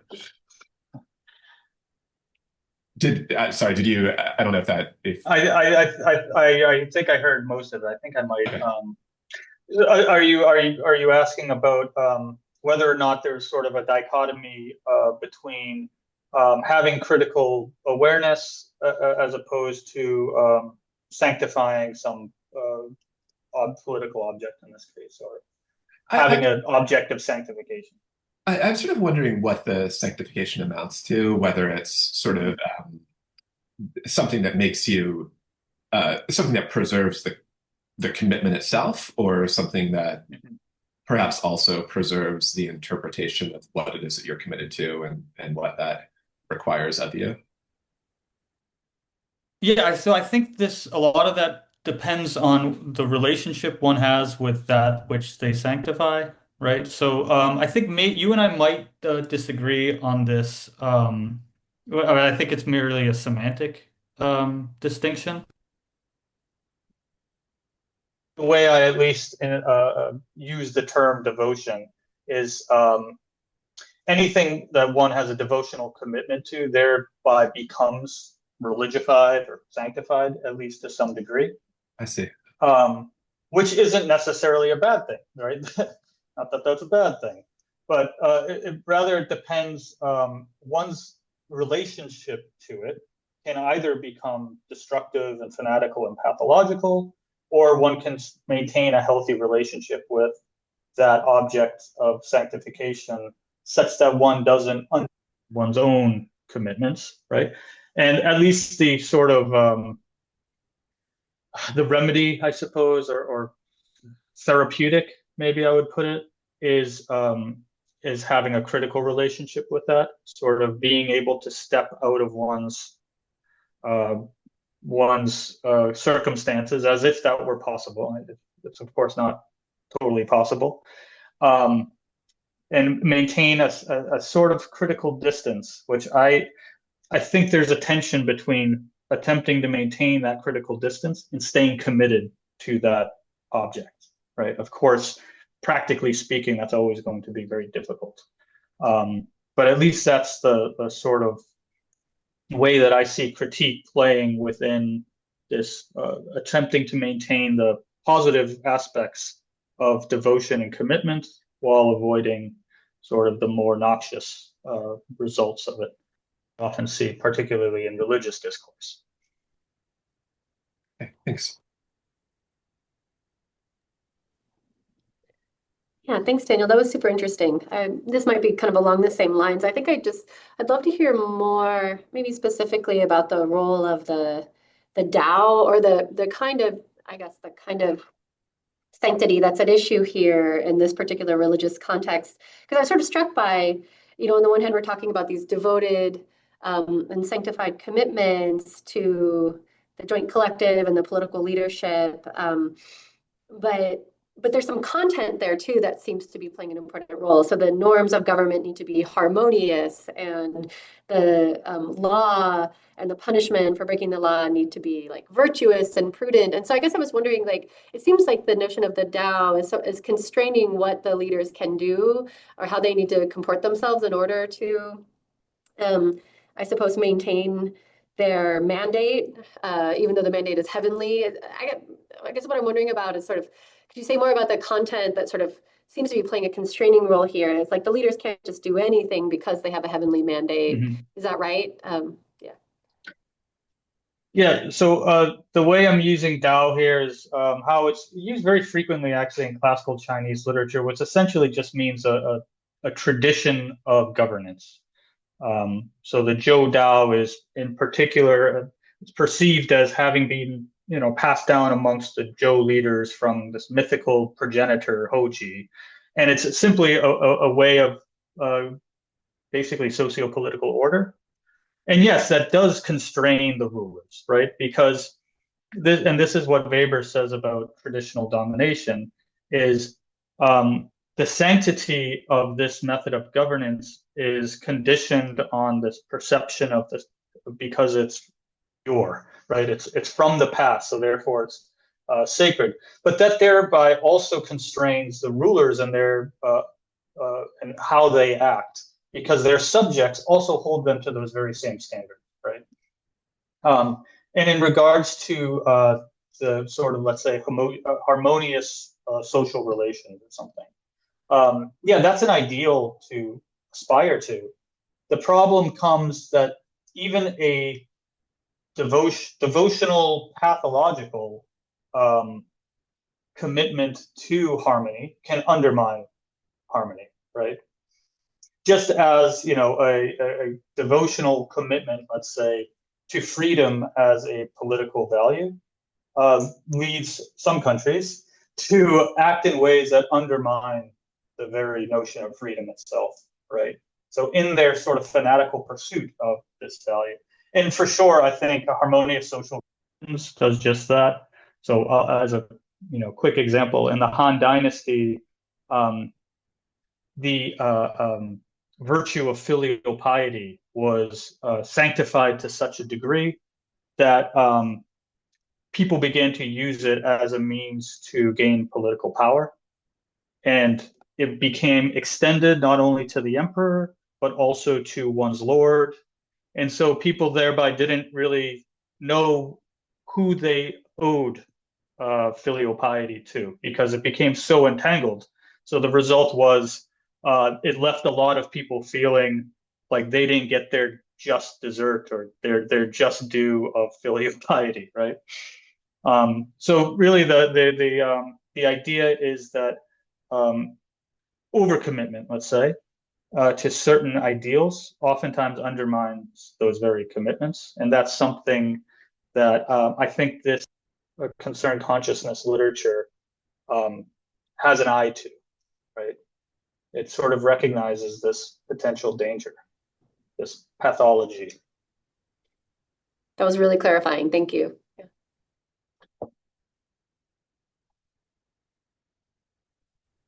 All right. Well, then let's open the floor for questions from the audience. And Sarah, Paul, Dan, if any of you also have more questions, we can also continue these discussions. And questions can be about any of the three presentations or related themes. So if you have a question, if you're in the audience, you can raise your hand on Zoom with that function, or you can turn on your video and raise your hand in the video. Yeah.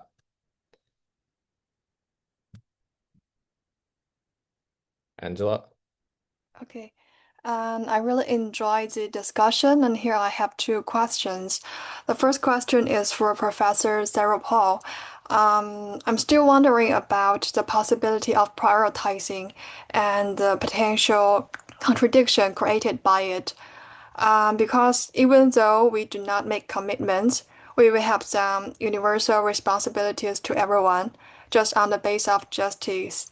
But if we make commitment to some deep commitments because of our caring towards certain individuals, we have extra responsibilities.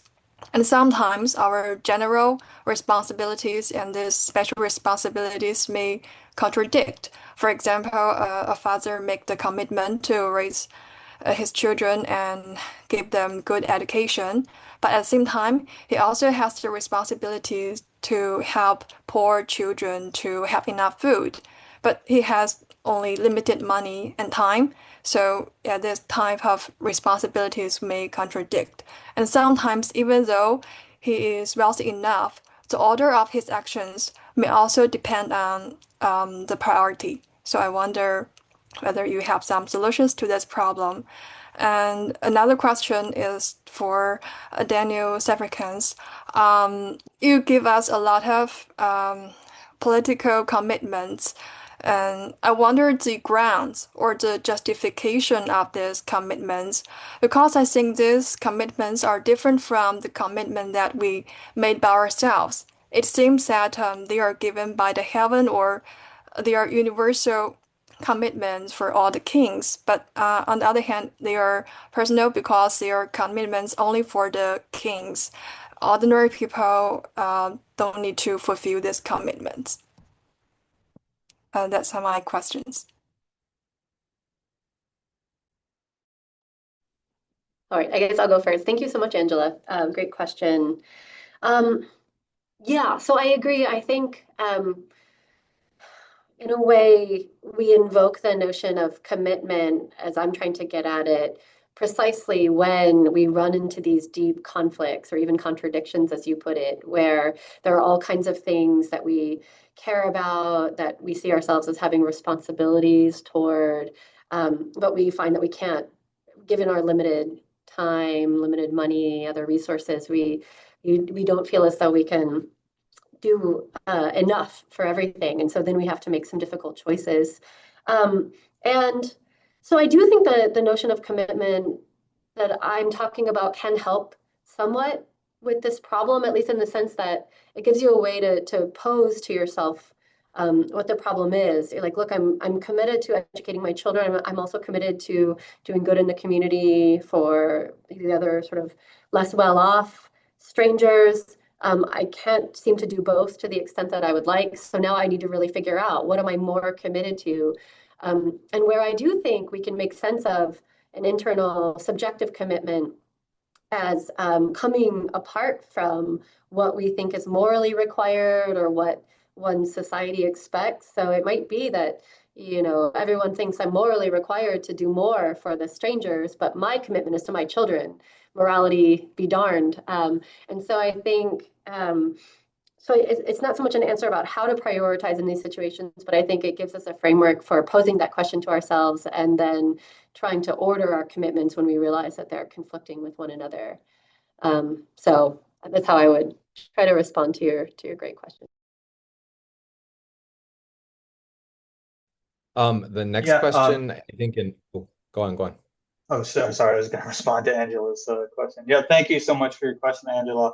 And you're right, a lot of this literature, the Yohua literature, does seem to refer specifically to the king. Sorry, I think your first, what you mentioned about what justifies these commitments, and at least in this literature, the justification is oftentimes just the tradition itself, right? The Zhou Dao is the reason we do things. But in fact, I would say that these commitments are extended to the entire ruling class, basically anybody that reads the 5 classics, right?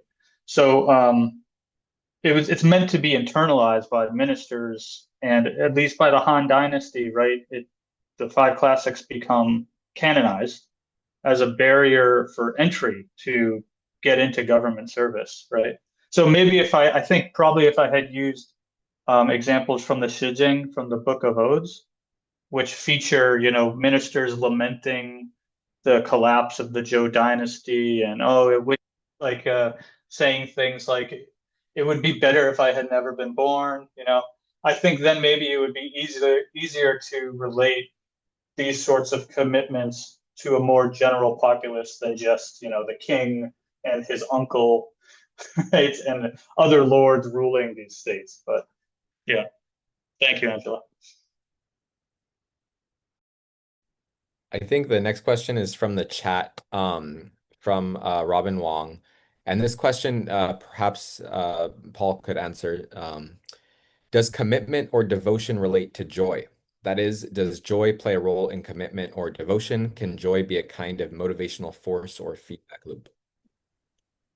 I think that's a really interesting question. I think it can. So I'm a little reluctant to sort of build that into the very idea of devotion, because I don't think it always does, right? Like sometimes devotion can be arduous and grueling and difficult and might produce pain and sadness, but it can also do the opposite, right? It can also produce a kind of serenity and joy. There's actually an interesting discussion of devotion in Thomas Aquinas, who claims that I don't remember the exact quote, but it's something like the principal effect of devotion is a serene joy of the mind, or something like that. So there is this tradition in philosophy of thinking that devotion produces a certain kind of serene joy, and I do think we can see that in certain cases. So I think some of the relationships that I'm devoted to, like deep friendships or a romantic relationship, or I think I'm devoted to, I guess, philosophy or to intellectual inquiry. I'm not sure how exactly to characterize it, but I think that does bring me a kind of joy and fulfillment that would probably not be there in the same way if I weren't devoted to it. So I do think there's a connection, but I guess I'm just reluctant to think that it's necessarily there, just given how hard devotion can be. Thanks. Next question, maybe Nico. Oh yeah. First of all, thank you everyone for the presentations. They're super interesting. And I might be just brainstorming, but I've been particularly struck by the relation between devotion and commitment and rational reflection.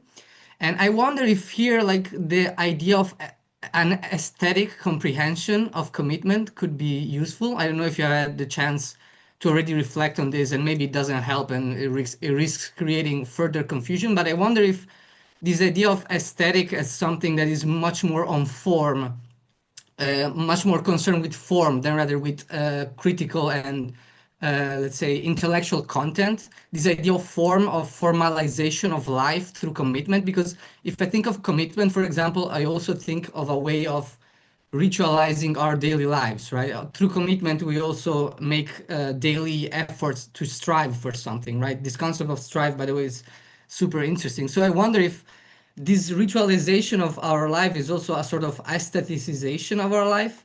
And I just was reminded of the idea that Adorno had, that this aestheticization just risks taking away our critical reflection in our daily lives if there's too much aestheticization. And I wonder if devotion itself as a built-in sort of excessive formalization of life, because we always tend to over-ritualize sometimes to excessive commitment, right? So I wonder if this idea of aesthetic can sort of go together with this idea of commitment. Thank you.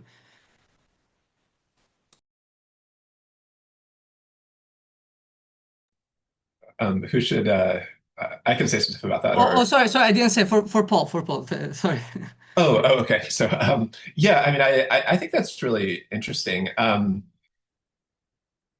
not entirely sure what to say about it. So there is some interesting work by Kenneth Walden, who has some papers on that are like sort of pressing that kind of strategy. He's not talking about devotion as such, but about sort of like how to proceed in cases where the reasons for like two courses of action are on par and you can't sort of decide what to do. And the idea is that maybe by thinking about the way that aesthetic judgment seems to involve something more like it doesn't seem to involve simply like counting the reasons or applying some algorithm, but instead forming some more like synoptic view of the thing that you're engaging with and proceeding on the basis of that. So I mean, I think that's an interesting strategy. I'm not entirely sure what to think about it. I think with respect to devotion, so if I understood it, the suggestion is that maybe your suggestion was that like by being devoted to something, you are thereby employing that kind of aestheticized strategy. Yeah. So I don't know. I'm of two minds about that. Something about that seems right to me. So the thing that seems right to me is that what you're doing in devotion, at least as I understand devotion, is you're moving forward in cases where the sort of like individual reasons for and against various courses of action aren't seen by you as decisive anymore, and where you might even see many reasons not to proceed with the thing that you're devoted to. But something else like carries you forward. One way of understanding that is that you're taking a more synoptic view or a holistic view of the situation, and that's like part of what's sustaining the commitment. On the other hand, I don't know. I hesitate a bit because I'm not sure if that. Sometimes it strikes me that that's more of like a redescription of the phenomenon than an explanation of it. So I'm a little hesitant to, well, I guess I'll just say that I waver between thinking that the appeal to the aesthetic analogy is explaining the phenomenon and thinking that it's just like redescribing the thing that we're trying to explain. So I'm of two minds about it. I don't know if that's a particularly helpful response though. Yeah, thank you. Yeah, absolutely.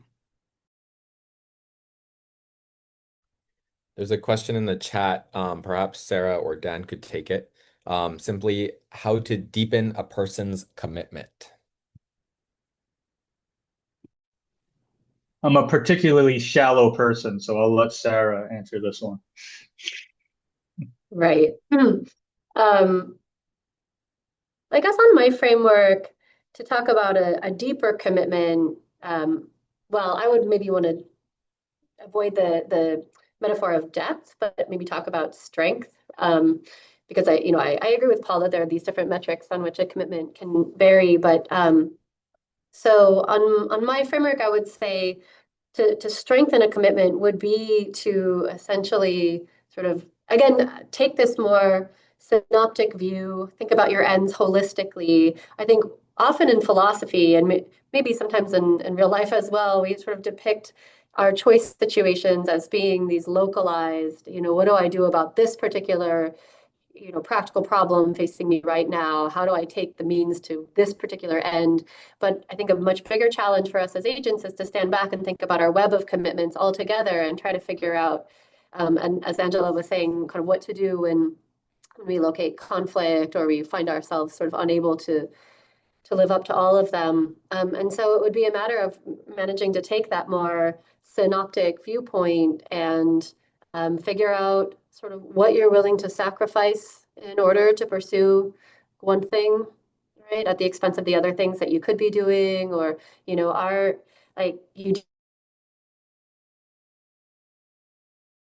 decide, I'm not going to do work on the weekends anymore, even though that would benefit my career because I want to be present and that's what it takes to live up to my commitment to my family, et cetera. So I would want to understand that primarily in terms of relationships of priority, sacrifice, the kind of effort that you're going to put in one direction rather than another. That's kind of focusing more on the instrumental side of things and maybe not speaking as much to what Paul was getting at with the value of commitment.